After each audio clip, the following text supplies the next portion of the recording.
Well, good afternoon, everyone. Welcome to any visitors that we have. I see a few semi-unfamiliar faces. Hope you're having a good Sabbath here and feel welcome.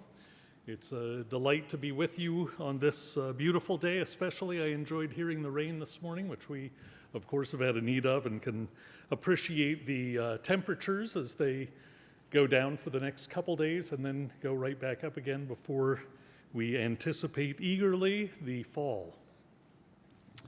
Well, throughout our lives, we all face different kinds of decisions. Some are minor, like, am I going to get out of bed today? Okay, maybe that one's not a minor one, hopefully. Okay, how about what am I going to wear today? All right, maybe that one is not a minor one either. I know to some of you it is anything but minor, and to others you may feel that it is somewhat. I remember in the past having an experience where I came out of the bathroom before services, and my wife looked at me and said, "You're not wearing that today, are you?" And I said, "No, there is no. I just put this on because you seemed a little too serious this morning, and I wanted to give you a laugh. I just wanted, gotcha." I am so glad that you're chuckling a little bit because, let me go back and change.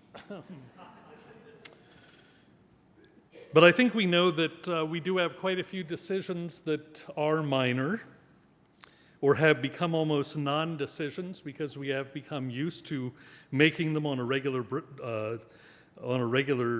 way, like what we have for breakfast, what way we go to school or to work or whatever, things like that. And I think a number who are here are probably thinking about the upcoming school year, which begins in just a little over a week away. I know that's a very exciting time. Sometimes it's more exciting for the students than the parents. Sometimes it's more exciting for the parents than the students in a variety of ways. But I think that a number of you know that you will have some minor decisions to make as you anticipate school beginning, and others that may well be very serious ones, even on a day-to-day basis. Some may actually be knee-jerk reactions. Probably remember that, going into a doctor and him having you sit on a table, and then he takes the little mallet and he hits your knee to see how your reflexes are. And some people have hardly a reaction at all, and others have quite a reaction. And of course, that's symbolic to making decisions and having knee-jerk reactions that may not be worrisome or all actually may make us want to think more seriously about being more decisive in the future about certain things than just reacting. Other decisions seem to be or become major in one way or another throughout our lives. And there are quite a few important decisions that we do need to make in our lives. What we will do or what we will not do, who we will deal with and how, or who we may avoid dealing with in certain ways or at certain times. Even relating to how we think or what we dwell on, what we say, or perhaps other things are coming to mind as well. What are some of the decisions that you have made recently? And what impact did those decisions have on your day, your week, the summer, the year, or your life? And how do you make decisions? Do you have a plan? If there's an important decision that I need to make, this is what I'm going to do. A modus operandi, you might call it. And what have you learned so far in life regarding that important responsibility that you and I have been given in making responsibilities, especially those that are important? This afternoon, I'd like us to take a look at how to make decisions. Specifically, I'd like us to go over several keys relating to making decisions, bad decisions. Yes, how to make bad decisions, poorly made decisions that can impact our own life, if not others, in a negative way. Now, this is something that we may not think about as often as we may need to, at least from time to time. And I don't have time to cover all the keys to making bad decisions. There are so many of them. But I've got good news. Even the ones that I'm going to cover today, you don't have to practice all of them. You can pick one. One key to making a bad decision, or you might put two together, or several, and the more you use, the more effective you can be in making bad decisions. Now, some of you, like me, have learned some, if not all of these, and can cite others, and also examples of how they have been substantial in our lives. And we'll look at a few biblical examples of them, and also perhaps after services we can share some of our own experiences in relationship to these, or perhaps not, for any who may not think they're as authentic as I believe they are. So let's see, where will we start? These aren't in any significant order. I just put a bunch of them down and can just pick them here and there, and then we'll see where to begin. And remember, you don't need to use all of them. You can just pick one or a couple if you'd like. And you might want to jot these down if you'd like to, just in case an opportunity presents itself and you might be able to use these and find them valuable. Your decision. So let's go over a few. Okay, here's one.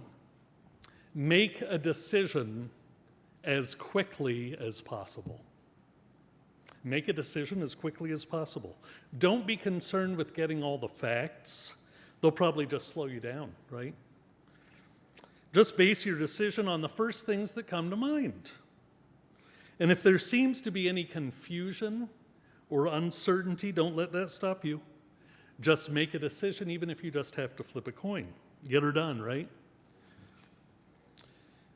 Now, you can always brew on something forever and avoid ever making a decision, or you can keep going back and forth and having a hard time. But I'm specifically focusing on making bad decisions, so I'm not going to mention either of those this afternoon. Okay, here's another one for you. Try to fulfill your wants and desires above all else. My will be done, right? I did it my way. Remember that one? And avoid taking into account right or wrong, at least as defined by anyone but you. You know what I'm talking about? Justify, justify, justify. Reason it out in your mind. Usually we can do that if we put the effort forth. After all, this is you, right? It is your decision, and you are really what matters. Don't let other people get in the way. Don't let other people get in the way. And this is especially important for husbands and wives, I might mention, to keep in mind, because the spousal units may want to become involved in making a decision. And if you are intent in making a bad decision, or at least one that will have a negative effect, don't include them. Just don't include them at all.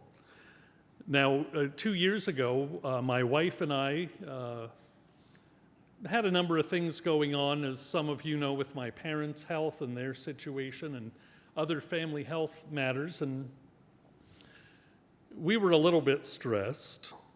And one day I came home from work, and usually when I come home from work, I don't want to hear anything. Okay, that's not totally true.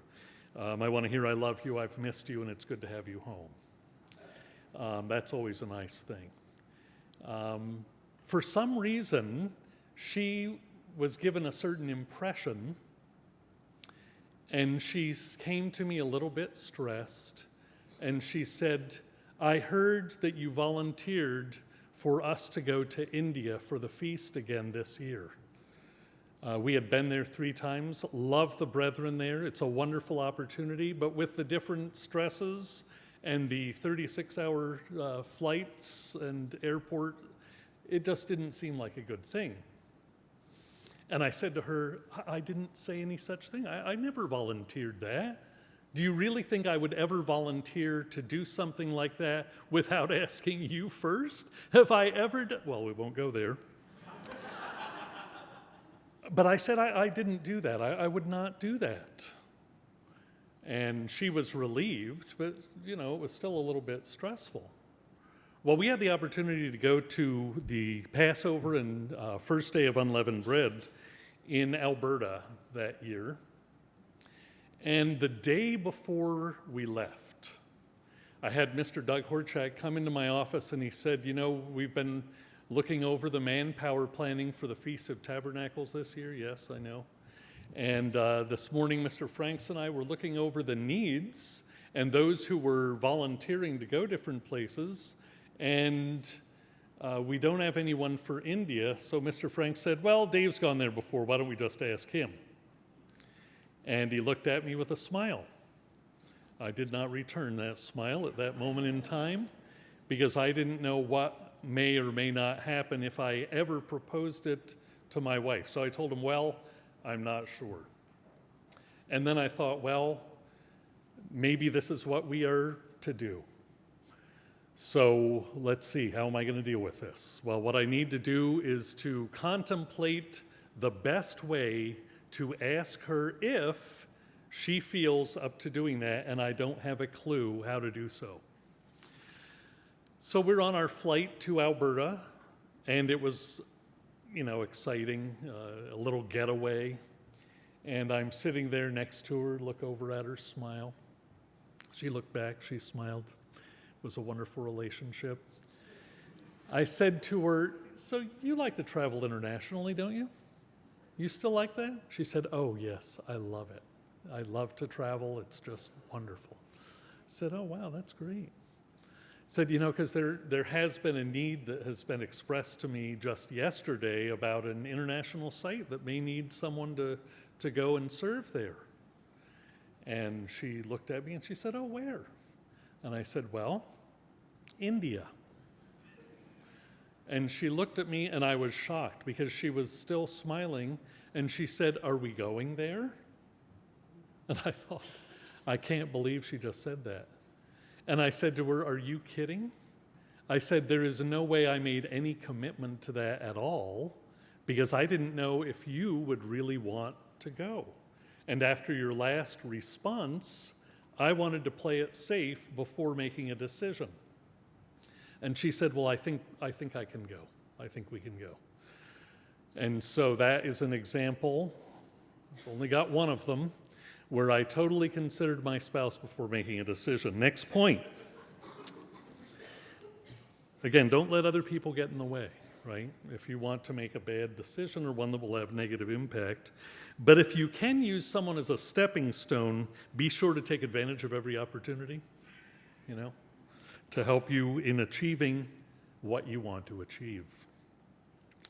The next point in making a bad decision is only think of the present, not the long term. Just think of the here and now. I'll cross whatever bridges come if and when I get there, if there are any. I don't know, I'm not going to think about it right now. That's down the line. It's not important now. Don't worry about the future outcome or your reputation. After all, who cares about me other than me, right? When you come right down to it. Okay, there are some people I might be trying to impress, but that's for me to decide, and I'll deal with them as the time comes. And what happens, happens after all.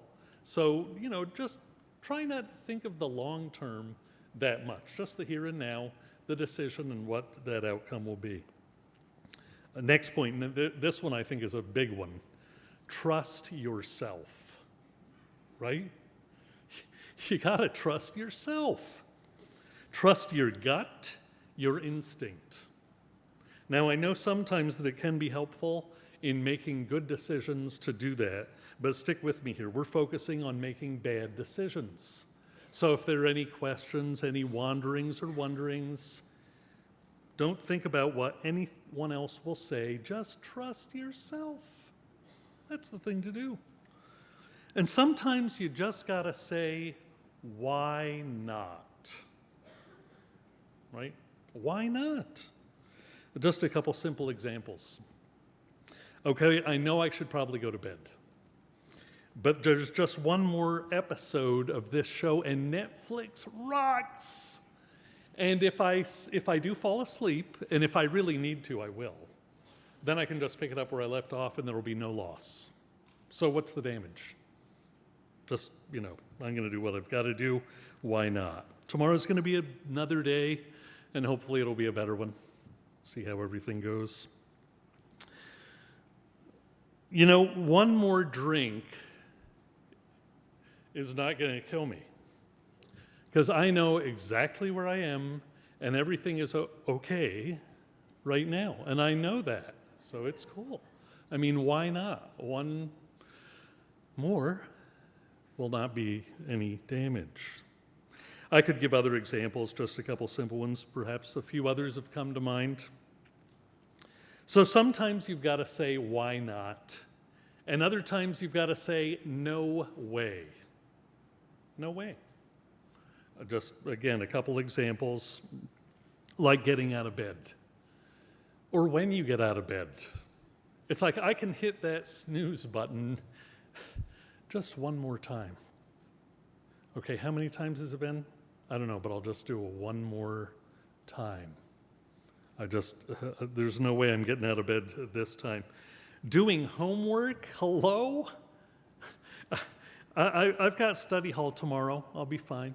My friends, will be there, I know, but they've faced it before. They'll understand. We've been there before.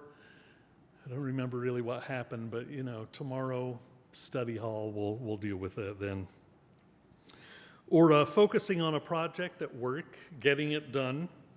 Well, I could and I would, but I've almost reached the next level in this really cool game. And it really helps my productivity. I do believe that.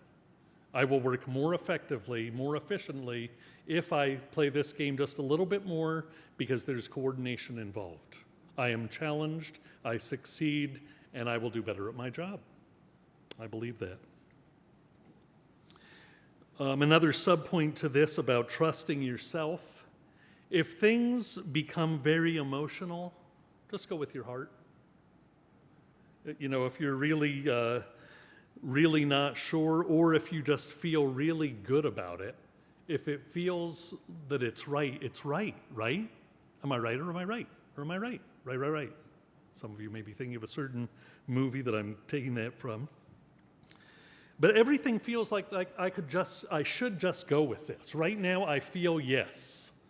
And so that's just what I need to do. That's how it's going to help me to take this step, move on. I'm moving on. So trust yourself. Now, some of you may not always feel 100% there with that. So I will mention this. If you do feel a need for input, go ahead and get some, but seek it only from peers or people think the same way you think, right? I mean, really? If you're trying to come to this decision, people that agree with you, peers, avoid dealing with older people because they may not agree with you, to be frank. They might not want you to experience something they've been through. What? Just because you've done that doesn't mean I'm going to do it the same way. May not happen. I want to do it. So, just try to be cautious about seeking advice from older people.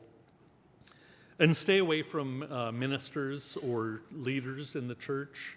They may be, seeming more mature, and that's, like more experienced. It's going to stop me from making a decision, not help me with it. After all, they're wanting to help you to avoid making decisions that will have negative outcomes. And like I said, if you want to make a negative decision, a bad decision, avoid them. Avoid all obstacles. Stay away. Don't seek advice with people who have experience in the specific areas of concern. It's best to learn from your own experience. Am I right?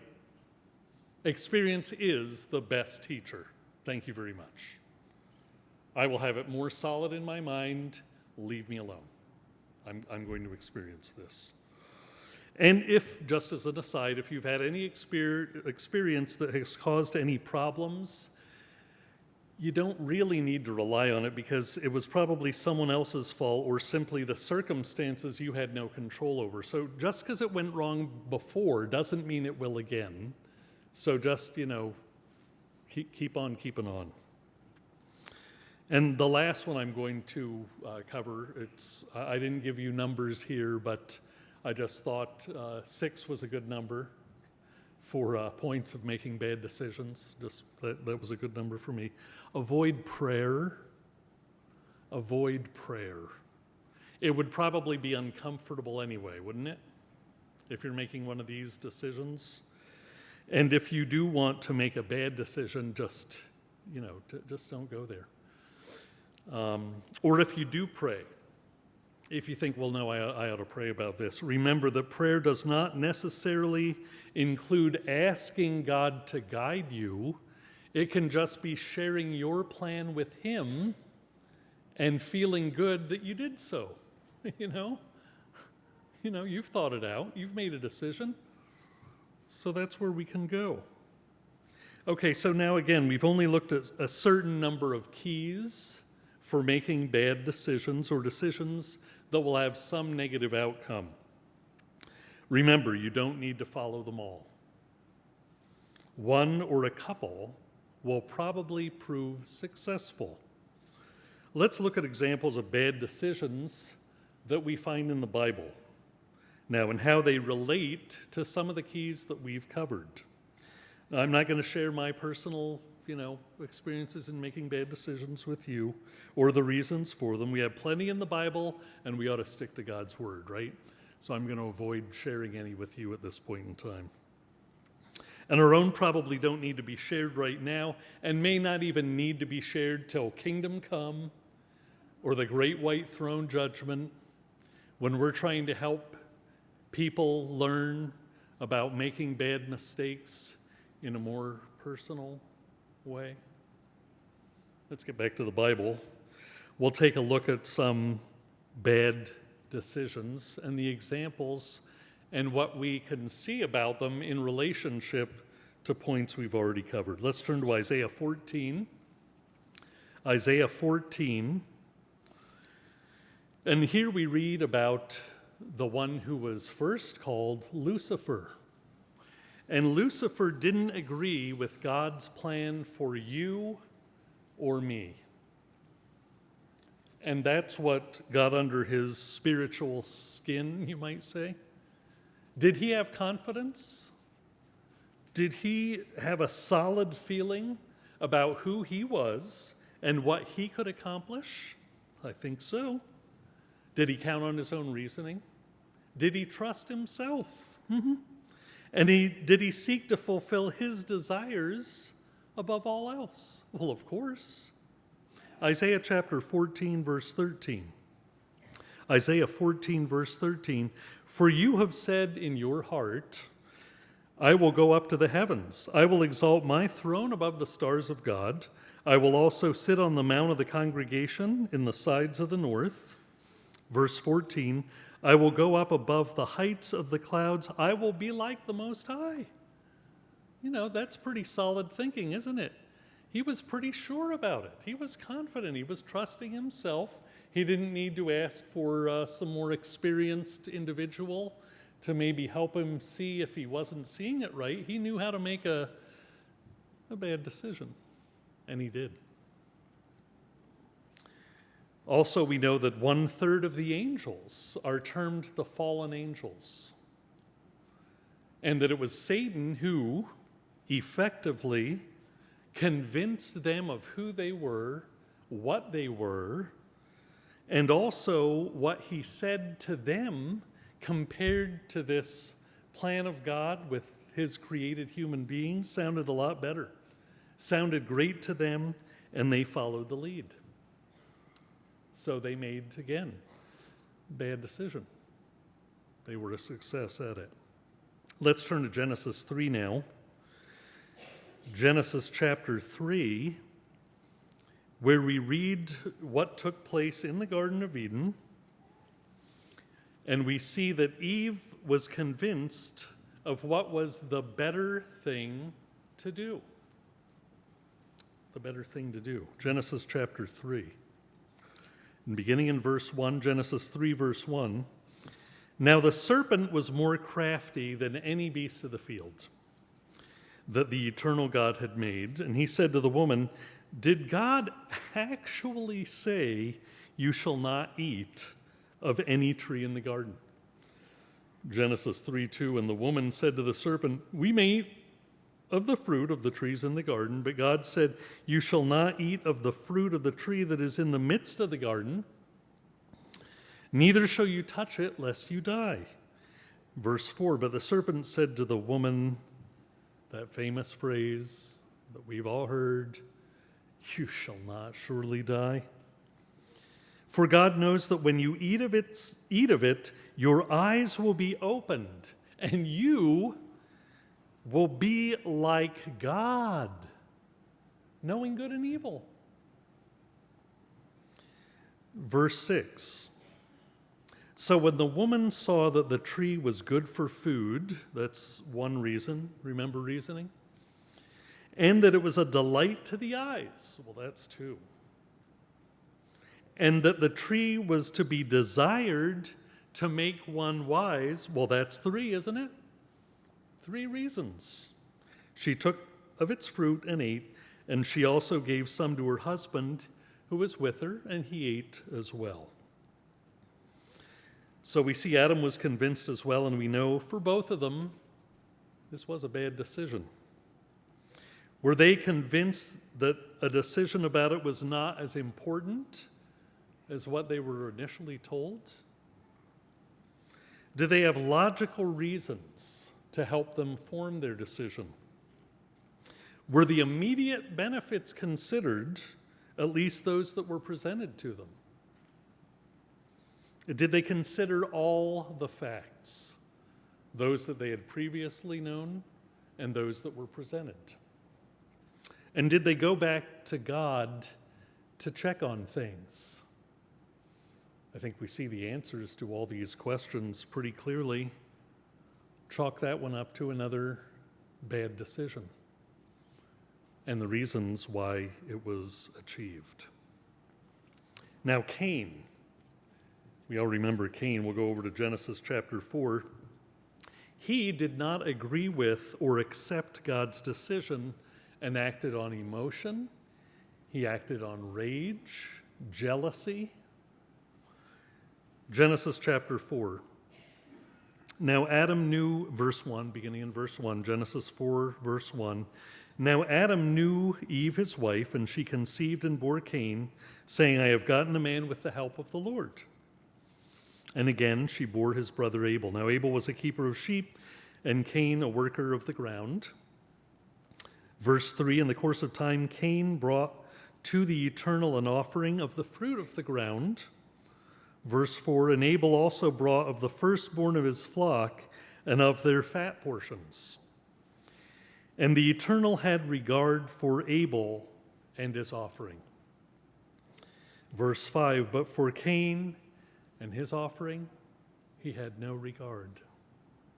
So Cain was very angry, and his face fell." And we know the end of the story, right? A decision was made, and an action was taken. It was based on personal feelings. The long-term results were not in mind, but were brought to the front rather quickly. And the importance of the decision wasn't really taken into account. The responsibility of the decision was later attempted to be dodged. Was prayer involved? Well, this is a very interesting case because, interestingly, though Cain didn't go to God after he saw God's decision, we read in verses 6 to 7 that God actually came to Cain due to his initial reaction. And in verse 6 we read, "The Eternal said to Cain, why are you angry? And why has your face fallen?" Verse 7, If you do well, will you not be accepted? And if you do not do well, sin is crouching at your door. Its desire is for you, but you must rule over it. And God was talking in the present and in the future. He wasn't dealing with just the past. He didn't say, well, if you did well, you wouldn't have been rejected. He said, if you do well, will you not be accepted? It's not over yet. And if you do not do well, sin is crouching at the door, its desire is for you, but you must rule over it now and in the future. And instead of acting or deciding to act in accordance with what he had been told, and we can see offered, that is an opportunity to set things right, he made the decision he did. Again, a bad decision. Again, there are quite a few examples of bad decisions being made throughout the Bible. And if any come to mind, you might want to look into them and examine how they were made, not just the result of them. Often we look to the result and say, well, obviously that was a bad decision. But how was it made? Why was it made?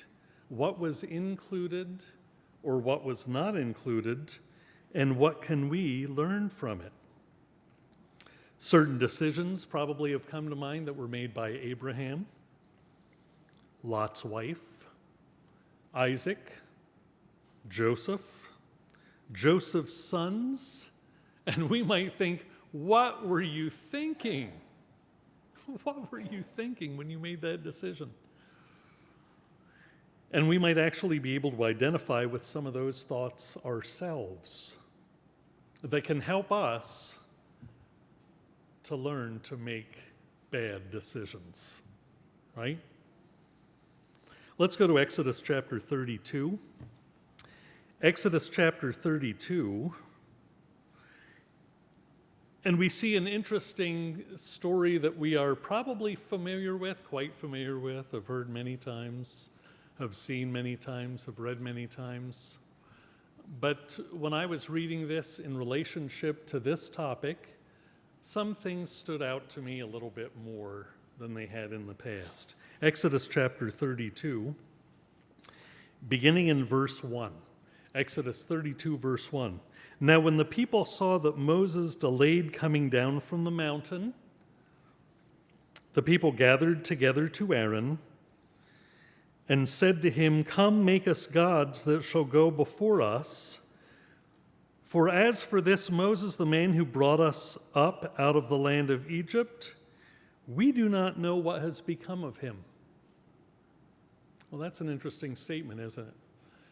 We don't know what has become of him. We're ignorant. Is that what they said? No, we don't know what has become of him, and this is what we want to do. We're not sure about this. Things just don't feel the way that we want them to, or kind of feel a need for them to, so we need to make a decision. And some may not have been sure about the decision, but they talked about it. They talked amongst themselves and they agreed, we need to make a decision and this is what we're going to do.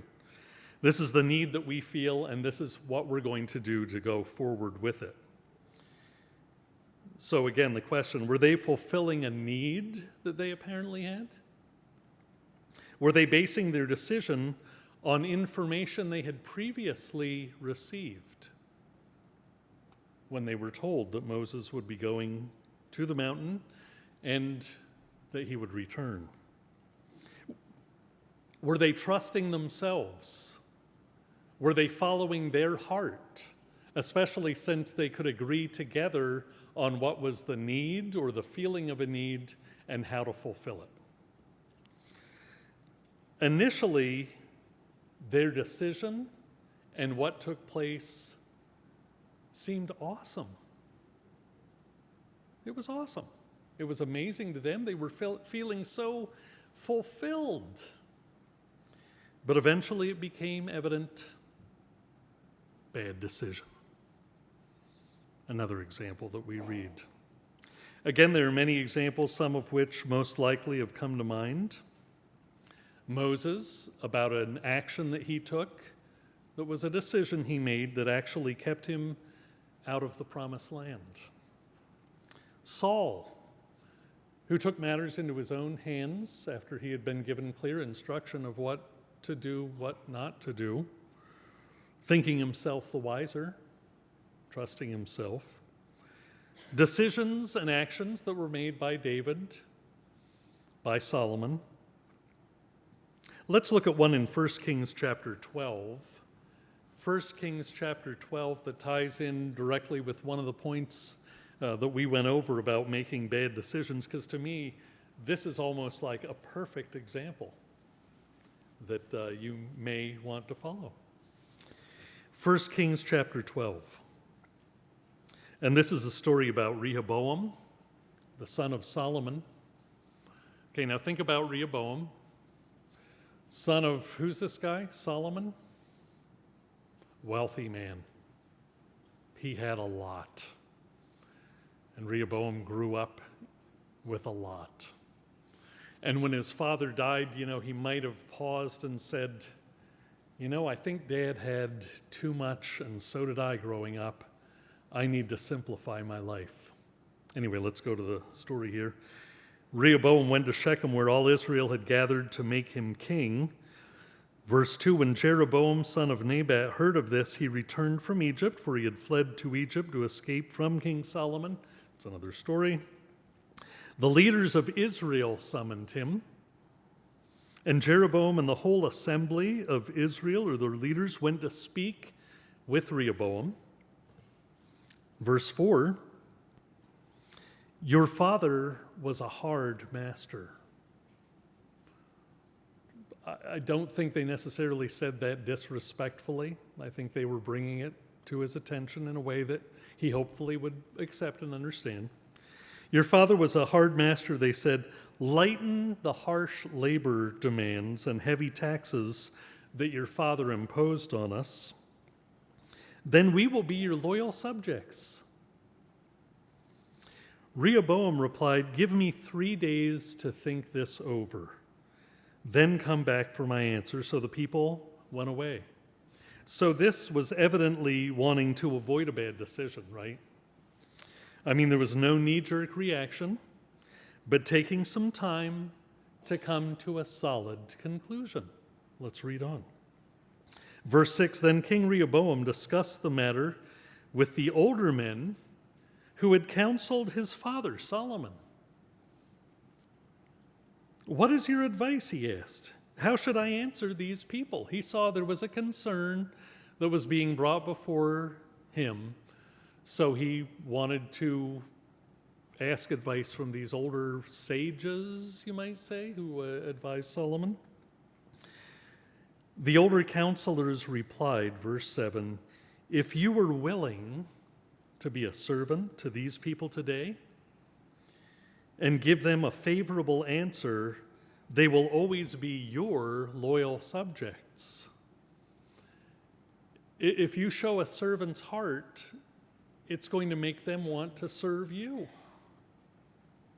Wow. So these older guys, not just one, with years of experience, who had worked with Solomon when he was king and had seen the results that his actions had had on the people and thus on the kingdom, were asked for advice. They shared it, probably in a humble way. Verse 8, but Rehoboam rejected the advice of the older men. Oh, okay. And instead asked the opinion of the young men who had grown up with him and were now his advisors. That's the way to go. Remember, we covered that as one of the important points, foundational keys in making bad decisions. What is your advice? He asked them. How should I answer these people who want me to lighten the burdens imposed by my father, that wealthy man who had a lot, who did a lot, and had all these people under him who were now coming to me and wanting things to change? The young men replied, "This is what you should tell those complainers who want a lighter burden. My little finger is thicker than my father's waist. Yes, my father laid heavy burdens on you, but I'm going to make them even heavier. My father beat you with whips, but I will beat you with scorpions." Verse 12. 3 days later, Jeroboam and all the people returned to hear Rehoboam's decision, just as the king had ordered. But Rehoboam spoke harshly to the people, for he rejected the advice of the older counselors. Why is that being repeated here? Maybe something to look at. And followed the counsel of his younger advisors. And you know what? I'm confident that he didn't pray about it either. Just my thought. Things didn't go well from there forward.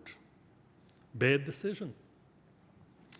We, of course, have examples in the New Testament too, as well as our own histories that I think we may have had come to mind. And hopefully today we have learned or have been reminded of some fundamental keys on how to make decisions that can have a very negative impact, not only on our lives now and forever, but sometimes, if not often, in the lives of others as well. Family, friends, brethren, co-workers, neighbors, and so on. Hopefully we remember that any one of these keys that we've looked at and the examples that we've seen can be used to successfully make bad decisions.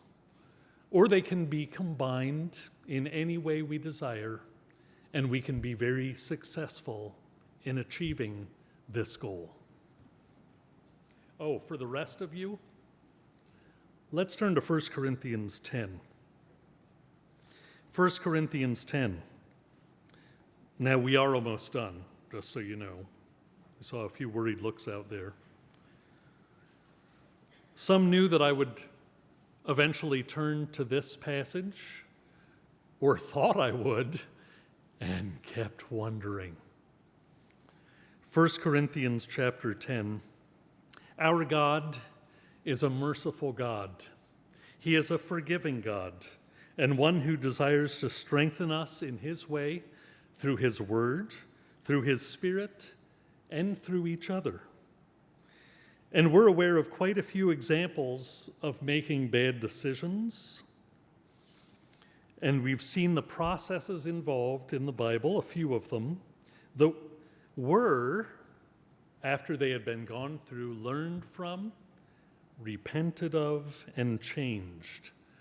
And hopefully in us as well, both now and in the future.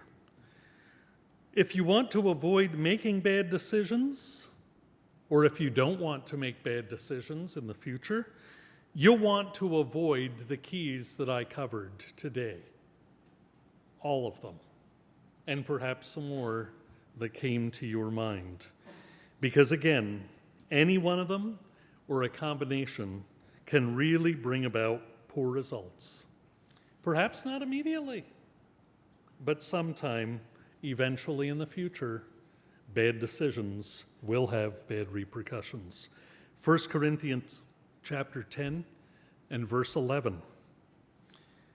1 Corinthians 10 verse 11 we read, "Now all these things happened to them as examples, and they were written for our admonition that we follow them as best we can." No, that's not what it says, is it? They were written for our admonition, that we learn from them, and they were written for us, upon whom the ends of the ages, a portion of which we heard dwelled on in the first message today, have come. and will continue coming and will not slow down. Verse 12, therefore, him who thinks he stands, take heed lest he fall. Decisions, decisions, decisions. Bad decisions, good decisions. For ourselves, for others, for now, for all time. Let's prepare ourselves even more for the future decisions that we will make.